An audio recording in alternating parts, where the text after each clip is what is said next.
Picture this. It's 1977. A film director walks into one of Manhattan's most exclusive restaurants with a camera crew, a six-figure budget, and a vision nobody in the industry believed could work. The restaurant wasn't a set. The chandeliers were real crystal. The champagne was actual Dom Perignon. And the film they were about to make would become one of the most expensive, most elegant, and most controversial productions in Golden Age cinema history. This is the untold story of Barbara Broadcast, the restaurant, the risk, and the legend who made it all possible. By the mid-70s, Golden Age cinema had split into two camps. On one side, cheap productions churned out in warehouses with minimal budgets. On the other, a handful of auteurs were trying something radically different. Films with real budgets, actual cinematography, and sophisticated storytelling. Radley Metzger belonged firmly to the second camp, and Barbara Broadcast was going to be his masterpiece. The concept sounded insane, an entire film set inside a single upscale restaurant where a mysterious woman named Barbara holds court, sharing stories of her romantic adventures while wealthy patrons watch, listen, and eventually become part of the fantasy themselves. Distributors were skeptical, investors were nervous, but Metzger had a vision, and more importantly, he had a budget. Estimates put the production cost between $150,000 and $200,000, an astronomical sum for 1977. To put that in perspective, most films in the genre were made for under $20,000. Metzger was spending 10 times the average budget on a concept that had never been tried before. He wanted to create a film that felt like French New Wave cinema crossed with a sophisticated dinner party. Think Luis Buñuel meets Bob Fosse with a generous pour of champagne. Now let's talk about the man behind the camera. Radley Metzger wasn't your typical director. Born in the Bronx in 1929, he spent the 60s distributing European art films in America. He brought audiences I Am Curious Yellow, imported Fellini, and developed a sophisticated eye for composition and storytelling that was years ahead of most American directors.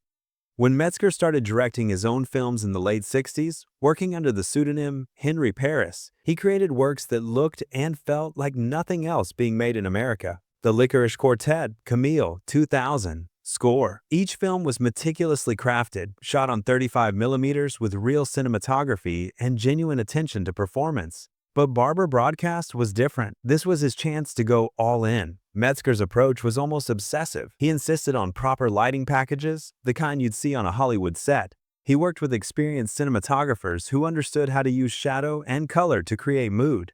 He demanded multiple takes because he wanted every frame to be deliberate, every shot composed like a painting. On set, Metzger treated his actors like collaborators, not props. That respect showed on screen. The performances in Barbara Broadcast feel naturalistic, lived in, genuinely compelling.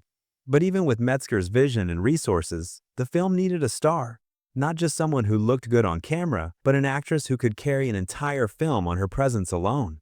There was only one choice: Annette Haven. Born in December 1954, Haven had only been in the industry a few years by 1977, but she'd already established herself as something special.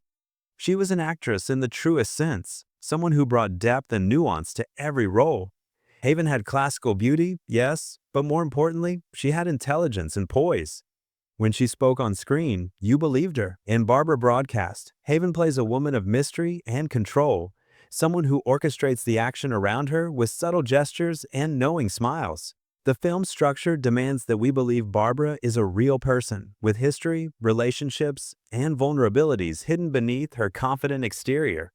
And Haven delivers all of that with a performance that feels effortless but is the result of serious craft. In interviews years later, Haven described her approach as taking every role seriously, regardless of the material. She prepared for Barbara the way a stage actress would prepare for Shakespeare. What makes Haven's performance remarkable is the restraint. In a genre known for exaggeration, Haven plays everything subtle. A raised eyebrow conveys more than a paragraph of dialogue. She controls every scene not by demanding attention, but by making us lean in to hear what she'll say next. That's star power. Metzger built the entire film around Haven's presence, trusting her to anchor increasingly elaborate sequences. This wasn't just another role for Haven. It was a showcase, a career-defining performance that demonstrated exactly how high Golden Age cinema could reach when talent and vision aligned.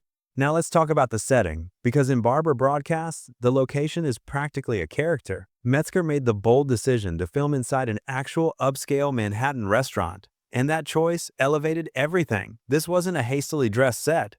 This was a real establishment with white tablecloths, crystal stemware, polished wood paneling, and lighting designed for intimacy and luxury. The restaurant atmosphere creates voyeuristic elegance. We're not just watching a film, we're eavesdropping on conversations in a space where secrets are shared over expensive wine. Metzger's camera glides through the space like an invisible guest. Wide shots establish the geography. Close-ups capture whispered confessions. Every detail feels considered. The menu cards, the wine bottles, the way candlelight reflects off polished surfaces. Here's something most people don't know. Barber Broadcast almost never got made. Despite Metzger's track record, getting financing for such an expensive production was a nightmare. Distributors couldn't understand why anyone would spend that much money when cheaper productions made acceptable returns. Metzger had to fight for every dollar, leveraging relationships and calling in favors. Even securing the restaurant location required delicate negotiations. The owners needed convincing that the shoot would be professional and discreet. Metzger framed it as a legitimate art film, emphasizing cinematography and production design. The owners agreed under strict conditions, filming during off hours, small professional crew, any damage covered immediately. Metzger accepted every term because losing the location meant losing the entire concept. Today, nearly 50 years later, Barber Broadcast is considered one of Radley Metzger's finest achievements and a high watermark for the entire Golden Age. The film has been preserved, restored, and released on boutique labels like Vinegar Syndrome with high-definition transfers that showcase the cinematography in stunning clarity. For modern audiences, Barber Broadcast offers a window into Golden Age cinema at its most ambitious. Annette Haven's performance has aged remarkably well, still demonstrating acting skills impressive in any genre. Film scholars continue to write about the film, analyzing its themes of voyeurism, class, and desire. Radley Metzger passed away in March 2017, but his legacy lives on.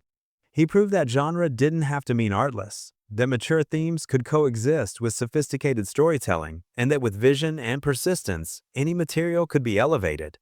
Barber Broadcast stands as proof that cinema, in any form, deserves to be made with care. If you want to watch it today, Vinegar Syndrome offers a beautiful Blu-ray edition, and various streaming platforms carry the film. It's worth seeking out as genuinely well-made filmmaking. If you enjoyed this deep dive into Barber Broadcast and Radley Metzger's legacy, hit that like button and subscribe. We've got more documentaries exploring the films and directors who shaped Golden Age cinema. I'm also working on a free guide to sourcing and collecting Golden Age films, plus a movie poster book. The link to my mailing list is in the description. Let me know in the comments which Golden Age director you'd like me to cover next. Are you Team Metzger, or do you prefer grittier directors like Roberta Findlay? I read every comment, and your suggestions influence which videos I make. Barber Broadcast isn't just a relic. It's a reminder that cinema can be art when people care enough to push beyond the minimum. Thanks for watching. I'll see you in the next one.